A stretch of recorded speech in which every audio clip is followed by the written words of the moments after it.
Welcome to 9V news. నా పేరు సుమలత. ఎన్టీఆర్ జిల్లా విజయవాడ ఏపీ క్రీడా చైర్మన్ రవినాయుడు 9V న్యూస్తో మాట్లాడుతూ ఆగస్టు 29 నేషనల్ స్పోర్ట్స్ డే వేడుకలు విజయవాడ ఇందిరాగాంధీ స్టేడియం నందు ఘనంగా నిర్వహించనున్నాము. ఏడాది కూటమి ప్రభుత్వంలో క్రీడాకారుల విజయాలు, సంస్కరణల అభివృద్ధి కార్యక్రమము, జాతీయ అంతర్జాతీయ క్రీడాకారుల నేషనల్ స్పోర్ట్ డే సన్మాన కార్యక్రమాన్ని చేపట్టామని అన్నారు. సీఎం చంద్రబాబు నాయుడు యువ క్రీడాకారులకు పెద్దపీట వేశారు.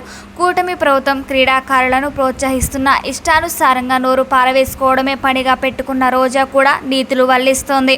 మాజీ మంత్రిగా ఉన్న రోజా కూటమి ప్రభుత్వం ఆకృత్యాలకు, అన్యాయాలకు పాల్పడుతుందని, దుష్టాచారము చేసిన ప్రజలు నమ్మేవారు ఎవరూ లేరని స్పోర్ట్స్ చైర్మన్ రవినాయుడు అన్నారు. మాజీ మంత్రి రోజా 10 రోజుల్లో జైలు పాలవడం ఖాయమని కంటాపదంగా స్పోర్ట్స్ చైర్మన్ రవినాయుడు అన్నారు.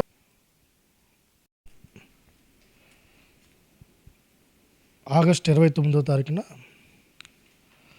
ధ్యాన్ చంద్ గారి మన హాకీ క్రీడాకారులు ఈ దేశ గౌరవాన్ని నిలిపిన ఆయన స్మరించుకుంటూ ఆ రోజు స్పోర్ట్స్ డే నిర్వహించుకోవడం జరుగుతుంది.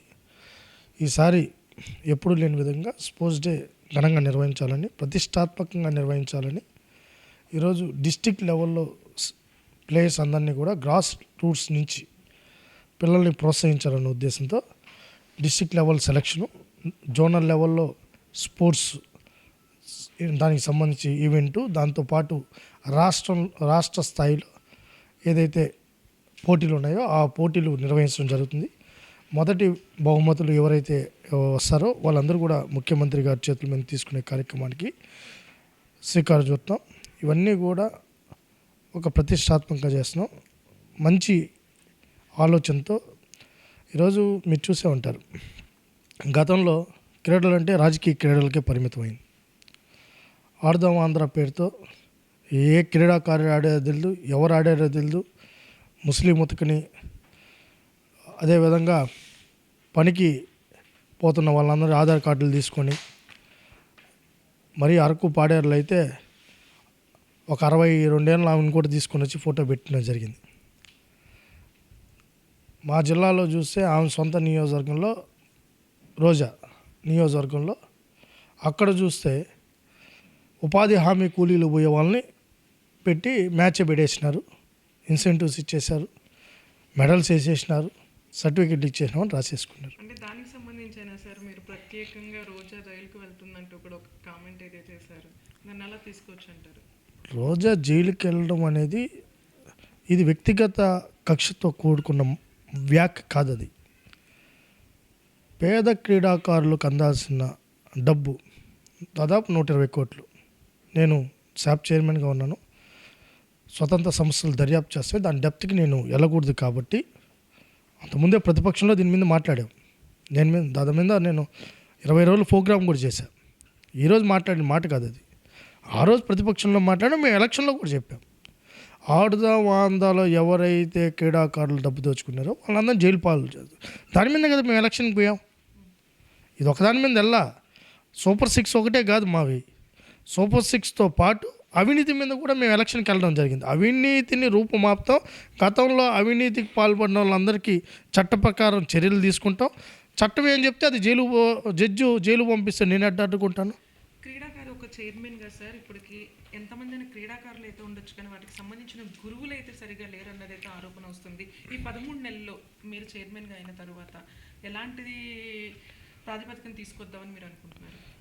గతంలో చంద్రబాబు నాయుడు గారు ఉమ్మడి రాష్ట్రమైనా, విభజిత ఆంధ్రప్రదేశ్లో అయినా ఈ రాష్ట్రంలో క్రీడలు ప్రోత్సహించబడ్డాయంటే చంద్రబాబు నాయుడు గారి చొరవ, ఆయన తీసుకున్న చొరవ. ఈరోజు రేవంత్ రెడ్డి గారు ఆ పక్క ఏ మీట్స్ పెడుతున్నారన్నా, అంతకుముందు కేసీఆర్ అయినా కేటీఆర్ గారైనా ఏ కార్యక్రమం తీసుకున్నా గచ్చిబౌలిలో ఏ కార్యక్రమం చేసి అది స్పోర్ట్స్ సంబంధించిన ఆయన చంద్రబాబు నాయుడు గారు 2002, 2003లో కట్టించిన ఇన్ఫ్రాలోనే వాళ్ళు చేసుకుంటున్నారు. ఆ రోజు కొన్ని ఇబ్బందులు వచ్చాయి. కొంతమంది అధికారులు హైదరాబాద్కి పరిమితం చేశారు స్పోర్ట్స్ని. విభజన తర్వాత మొత్తం అక్కడే ఉండిపోయింది. 2014-19లో కొన్ని కరెక్షన్స్ జరిగాయి. పాలసీ తీసుకొని రావడం జరిగింది. దురదృష్టశాతం 19లో మేము అధికారంలోకి వెళ్ళిపోయినాం. ఇప్పుడు చంద్రబాబు నాయుడు గారు మేము ఈరోజు స్పోర్ట్స్ పాలసీ వితౌట్ ఎగ్జామ్తో ఉద్యోగాలు కావచ్చు, 3% రిజర్వేషన్ కావచ్చు, ది బెస్ట్ ఇన్సెంటివ్స్ కాదు, అకాడమీ లేకుండా పిల్లలు తయారవడం, దాని మీద దృష్టి పెట్టాం. ఒక్కొక్కటి చేసుకున్నాం. మీరు చెప్పినట్టు కోచెస్ పర్ఫెక్షన్ ఉండాలి. అంతకుముందు 6 వారాల సర్టిఫికేట్లతో కోచెస్ తీసుకున్నారు. దానికి చెక్ పెట్టే విధంగా ఈరోజు కూడా మీరు ఒక నోటిఫికేషన్ 14 మంది కోచ్లకి నోటిఫికేషన్ కూడా ఇచ్చాం.